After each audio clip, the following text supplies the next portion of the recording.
Hello ସାଙ୍ଗମାନେ ଜୟ ଜଗନ୍ନାଥ। ତ ଆଜିର ଭିଡ଼ିଓରେ ଦେଖନ୍ତୁ ବହୁତ ହି ହେଲ୍ପଫୁଲ୍ ରହିଛି। ତ ଆମର ଏମିତିକି ରହିଛି କି ଯେମିତି ଦେଖନ୍ତୁ ଏଇ ଟାଇପ୍‌ର ଆମର ସେଲୋ ଟେପ୍ ଗୁଡ଼ିକ ତ ଦେଖିବେ କି ସେଲୋ ଟେପ୍‌ଟି ଯେତେବେଳେ ବି ଏମିତି ସରିଯାଇଥାଏ ଯଦି କି ଏମିତି ବି ଥାଏ ତ ତାକୁ ଆମେ ବହୁତ ହି ବଢ଼ିଆ ଭାବରେ କି ମୋବାଇଲ ଷ୍ଟାଣ୍ଡ ଟାଇପ୍‌ରେ ଆମେ ବନେଇ ପାରିବା। ଯେମିତି ଦେଖନ୍ତୁ ଏଇଠି ଏମିତିକି ରହିଯିବ। ତ ଆପଣ ବହୁତ ହି ବଢ଼ିଆ ଭାବରେ ଆକୁ ତ ଦେଖିପାରିବେ। ତ ଆଶା କରୁଛି ଭିଡ଼ିଓଟି ଆପଣଙ୍କୁ ଭଲ ଲାଗିଥିବ। ନେକ୍ସଟ କ'ଣ ରହିଛି ଦେଖନ୍ତୁ ତାପରେ କି ରହିଛି ତ ଏଠି ଦେଖନ୍ତୁ ଯେତେବେଳେ କି କୋଲଗେଟ୍ ଗୁଡ଼ିକ ଏମିତି ଆମର ସରିଯାଇଥାଏ ତ ଅଳ୍ପ ଥାଏ ତ ଆମେ ତାକୁ ବହୁତ ସାରା ଥାଏ ତାକୁ ଆମକୁ ଏମିତି ଆମେ ଯେତେ ବାହାର କଲେ ବାହାର ନଥାଏ କିନ୍ତୁ ବହୁତ ସାରା ଏମିତିକି ଥାଏ ତାକୁ ଆମେ କ'ଣ କରିବା ନା ତ ଗୋଟେ ଚୁଡ଼ିରେ ଏମିତିକି ଆମେ ତାକୁ ତ ଟାଣି ନବା ତାର ସାମ୍ନା ପାଖକୁ ଦେଖିବେ କି ଯେତେ ସାରା ବି କୋଲଗେଟ୍ ଏମିତି ଆସିଥିବ ତ ସବୁ ଗୁଡ଼ିକ ଏମିତି ତ ପୁରାପୁରି ସାମ୍ନାକୁ ଏମିତିକି ଆସିବ ତାପରେ କି ଆପଣ ଏମିତି ମୋଡ଼ି ନେବେ କୋଲଗେଟ୍‌ଟିକୁ। ତ ଦେଖନ୍ତୁ କେତେ ସାରା ଏଠି କୋଲଗେଟ୍ ଏମିତିକି ରହିଯିବ। ତ ଏମିତିରେ କି ଆପଣ ଟ୍ରାଏ କରିପାରିବେ। ତ ତାପରେ ରହିଛି ଏଇ ଟାଇପ୍‌ରେ ଦେଖନ୍ତୁ ଚୁଡ଼ି ଗୁଡ଼ିକ। ତ ଏମିତି ଦେଖନ୍ତୁ ଚୁଡ଼ି ଗୁଡ଼ିକରେ ଆମେ ବହୁତ ହି ସୁନ୍ଦର ଜିନିଷଟି ବନେଇ ପାରିବା। ତ ଦେଖନ୍ତୁ ଫାର୍ଷ୍ଟ କି ଆମେ ଆକୁ କ'ଣ କଲେ ନା ତ ଚୁଡ଼ିଟିକୁ ଏମିତି ଆମେ ତାକୁ ଭଲ ଭାବରେ ଏମିତି ଟିକେ ମୋଡ଼ି ନବା। ମୋଡ଼ି ନେଇ ସାରିଲା ପରେ ତ ଦେଖନ୍ତୁ ତାକୁ ଏଇ ଟାଇପ୍‌ରେ ଆମର ମୋଡ଼ି ସାରିଲା ପରେ ତ ଟିକେ ଆମେ କ'ଣ କରିବା ନା ଏଇ ଟାଇପ୍‌ରେ ଯୋଉ ଟାଇପ୍‌ରେ ଆମେ ତାକୁ ଏମିତିକି ରଖୁଛେ ତ ସେମିତିରେ ଦେଖନ୍ତୁ ଏମିତିରେ କି ତାକୁ ଟିକେ ତା ହାତରେ ଏଇ ଟାଇପ୍‌ରେ ତାକୁ କରିନବା।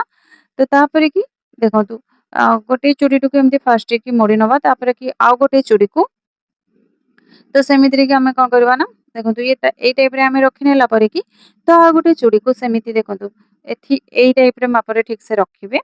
ତ ଆପରେ ଆଉ ଗୋଟେ ଚୁଡ଼ିକୁ ତାକୁ କାଟି ନେବେ। କାଟି ନେଇ ସାରିଲା ପରେ ପୁରା ଏମିତି ସିଧା କରିନେବେ।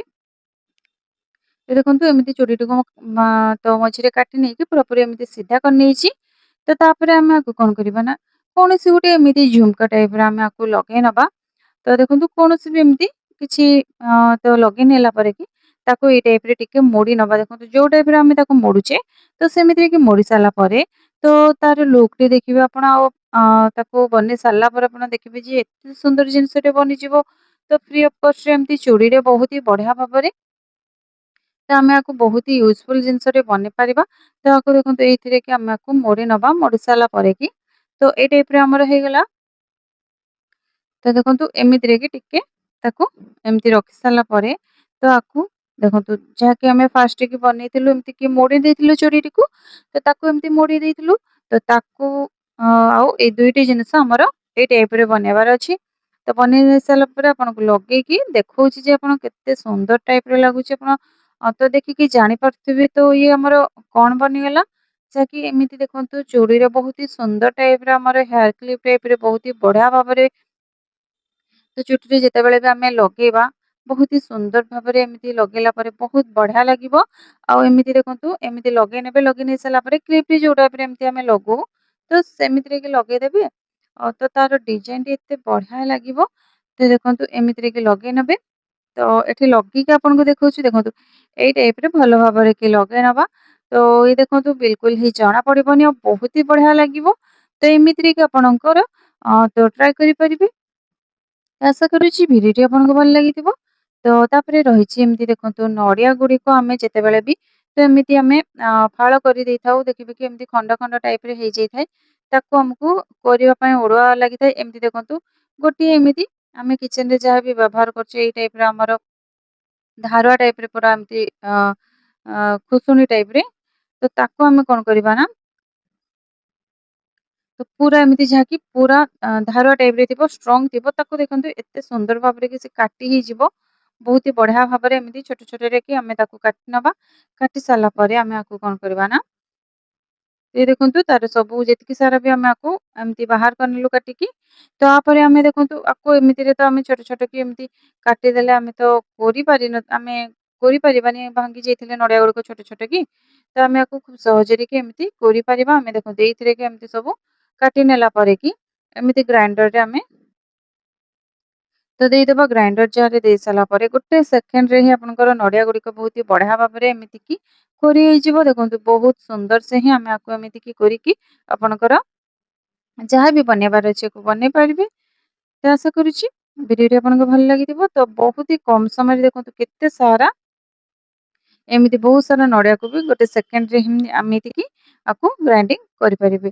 ତ ଆଶା କରୁଛି ଭିଡ଼ିଓଟି ଆପଣଙ୍କୁ ଭଲ ଲାଗିଥିବ। ତ ନେକ୍ସଟ ରହିଛି ଏମିତିରେ କି ଦେଖନ୍ତୁ ଚୁଡ଼ି ଗୁଡ଼ିକ ଯେତେବେଳେ ବି ତ ଟିକେ ତ ଆମେ ୟାକୁ ୟୁଜ୍ କରିଥାଉ ତ ଟିକେ ବଙ୍କା ଟାଇପ୍‌ରେ ଯଦି ହେଇଯାଇଥାଏ ତାକୁ ଆମକୁ ୟୁଜ୍ କରିବା ପାଇଁ ଭଲ ଲାଗିନଥାଏ। ଆଉ ସେଗୁଡ଼ିକ ଭଲ ଥାଏ କିନ୍ତୁ ଟିକେ ଚେପା ହେଇଗଲା ପରେ ତ ଠିକ୍‌ସେ ଏମିତି ବସିନଥାଏ, ଠିକ୍‌ସେ ସେଟ୍ ହେଇନଥାଏ। ତ ଯୋଉଗୁଡ଼ିକ ଏମିତି ଟିକେ ଟାଇପ୍‌ରେ ଟିକେ ଚେପା ଟାଇପ୍‌ରେ ଲାଗୁଛି ତାହେଲେ କି ଗୋଟିଏ ଗ୍ଲାସ୍‌କୁ ନେଇଯିବା। ଗ୍ଲାସ୍‌ରେ କଣ କରିବା ନା ତ ଏମିତିରେ କି ଆମେ ୟାକୁ ଗ୍ଲାସ୍‌ରେ ଭଲ ଭାବରେ ଏମିତିକି ତାକୁ ଘୋରେଇ ଦବା। ଯେତିକି ବି ଏମିତି ଚେପା ଟାଇପ୍‌ରେ ହେଇଥିବ ତ ସେଗୁଡ଼ିକ ପୁରା ସିଧା ହେଇଯିବ, ସାଇଜ୍ ହେଇଯିବ। ତ ଏମିତିରେ କି ଆମେ ୟାକୁ ତ ଯାହା ବି ଏମିତି ଚୁଡ଼ି ଗୁଡ଼ିକ ରହିଛି ବଙ୍କା ତ ତାକୁ ଆମେ ଭଲ ଭାବରେ କି ସିଧା କରିପାରିବା। ତ ଏଇ ଦେଖନ୍ତୁ ପୁରାପୁରି ସମାନ ଭାବରେ ଏମିତିରେ କି ହେଇଗଲା। ତ ଏମିତିରେ କି ୟାକୁ ଯେତିକି ବି ଏମିତି ତ ସାଇଜ୍ ଲାଗୁନାହିଁ ତାହେଲେ କି ଆପଣ ଏମିତି ଗୋଟେ ଗ୍ଲାସ୍‌ରେ କି ଏମିତି ଲଗେଇଦେବେ। ଲଗେଇ ଦେଇକି ପୁରା ଟାଇଟ୍ କରିକି ଯେମିତିକି ଏମିତି ଘୁରୁଛେ ତ ଆମେ ସେମିତିରେ କି ତାକୁ ଘୋରେଇ ନବା। ତ ପୁରାପୁରି ସେଗୁଡ଼ିକ ଚୁଡ଼ି ଗୁଡ଼ିକ ବହୁତ ସାରା ଏମିତି ଭଲ ଭାବରେ ସିଧା କରିକି ଆପଣ ୟୁଜ୍ କରିପାରିବେ। ତାକୁ ସେଟ୍ କରିବା ପାଇଁ ଆମକୁ ଦେଖିବେ କି ଟିକେ ବଙ୍କା ହେଇଯାଇଥିଲେ ତାକୁ ସେଟ୍ ଠିକ୍‌ସେ ହେଇନଥାଏ। ତ ଏମିତିରେ କି ଆମେ ୟାକୁ ତ ସୁନ୍ଦର ଭାବରେ ସିଧା କରିସାରିଲା ପରେ କି ତାକୁ ଆରାମସେ ଆମେ ପିନ୍ଧିପାରିବା। ତ ତାପରେ କି ରହିଛି ଦେଖନ୍ତୁ ଏଇ ଟାଇପ୍‌ରେ କୌଣସି ବି ଢକ୍କନର ଖୋଳ ଗୁଡ଼ିକ ଆମେ କଣ କରିବା ନା ଏମିତି ଦେଖନ୍ତୁ ବଟଲର ଠିପି ଗୁଡ଼ିକ ଆମେ ନେଇଯିବା। ତ ମଝିରେ ଅଠାଟିକୁ ଏମିତି ଦେଇକି ତାକୁ ଲଗେଇ ନବା। ଲ ଲଗେଇ ନେଇ ସାରିଲା ପରେ ଆମେ ୟାକୁ କଣ କରିବା ନା ତ ଦେଖନ୍ତୁ ଆମେ କୌଣସି ବି ଜିନିଷ ଦେଖନ୍ତୁ ତାର ଢକ୍କନଟି ଏମିତି ଲଗେଇଦେଲା ପରେ କୌଣସି ବି ଜିନିଷ ଆମେ ଯାହା ବି ଆମେ ଖାଇବାର ଜିନିଷ ରଖୁଛେ ତାକୁ ଘୋଡ଼େଇକି ରଖିଥାଉ। ତ ଏମିତି ଦେଖନ୍ତୁ ଢକ୍କନ ଟାଇପ୍‌ରେ ରହିଗଲା। ତ ଏମିତି ବଡ଼ ଆଉ ସାନରେ ବି ଆପଣ ବନେଇକି ତ ରଖିପାରିବେ। ତ ଇଏ ଦେଖନ୍ତୁ ଘୋଡ଼େଇକି ବହୁତ ହି ବଢ଼ିଆ ଭାବରେ କି ରଖିପାରିବେ। ଛୋଟ ଛୋଟ ଏମିତି ମୁଁ ଛୋଟ ଜାଗାରେ ବନେଇଛି। ତ ଆପଣ ଚାହିଁଲେ ବଡ଼ ସାଇଜ୍‌ରେ ବି ବନେଇକି ୟୁଜ୍ କରିପାରିବେ। ତ ତାପରେ କି ରହିଛି ଦେଖନ୍ତୁ ଯାହାକି ଏମିତିରେ କି ଆମର ଚୁଡ଼ି ଗୁଡ଼ିକ ଯେମିତି ଦେଖିବେ କି ଏଇ ଟାଇପ୍‌ରେ ମାଟି ଚୁଡ଼ି ହଉ, ଲାଖ ଚୁଡ଼ି ହଉ କି କାଚରେ ଏମିତି ହଉ, ତ ସେସବୁ ଜିନିଷ ଗୁଡ଼ିକ ଦେଖିବେ କି ତ ଯେତେବେଳେ କି ଆମେ ନେଇ ଆସିଥାଉ ତ ସେଗୁଡ଼ିକ ପୁରାପୁରି ଏମିତି ଥାଏ କି ତ ଠିକ୍‌ସେ ଯେତେବେଳେ ବି ବନେଇଥାନ୍ତି ସେଗୁଡ଼ିକ ଟିକେ ଆମର ଓଦାଳିଆ ଟାଇପ୍‌ରେ ଥାଏ। ଯାହାଫଳରେ କି ଆମର ସେଗୁଡ଼ିକ ଭାଙ୍ଗିଯାଏ। ତ ଯେତେବେଳେ ବି ଆଣୁଛନ୍ତି ତ ତାକୁ ଟିକେ ଆଇରନ୍ ଏମିତି ଗରମ କରିନେବା। ଗରମ କରିନେଇ ସାରିଲା ପରେ କି ଏମିତି ତାକୁ ଦେଖେଇ ନେବା ପୁରା ଷ୍ଟ୍ରଙ୍ଗ ହେଇଯିବ। ଆକୁ ଆରାମସେ ୟୁଜ୍ କରିପାରିବେ। ତ ଆଶା କରୁଛି ଭିଡ଼ିଓଟି ଆପଣଙ୍କୁ ଭଲ ଲାଗିଥିବ। ଯଦି ଭଲ ଲାଗିଥିବ ଲାଇକ୍ କରିଦେବେ। ଆପଣମାନେ ଯଦି ଚ୍ୟାନେଲ୍‌ରେ ନୂଆ ଥିବେ ତାହେଲେ ଚ୍ୟାନେଲ୍‌କୁ ସବସ୍କ୍ରାଇବ୍ କରିଦେବେ। ରହିଲି ଜୟ ଜଗନ୍ନାଥ।